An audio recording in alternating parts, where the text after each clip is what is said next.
চলে আসলাম মাছ ধরা দেখতে। দেখা যাক কি হয়। জালটা তুলছে আস্তে আস্তে। দেখা যাক কি মাছ হয়। এটা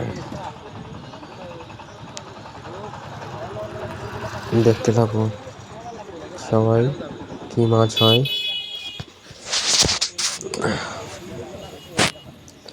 ভিডিওটা না দেখলে মিস করবে, বলা যাচ্ছে না কি মাছ হতে পারে। তোমরা ভিডিওটা দেখো, বুঝতেই পারবে।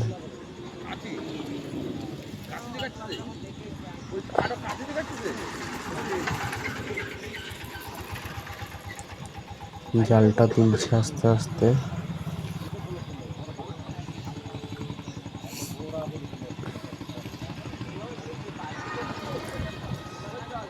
হয়নি মনে হচ্ছে।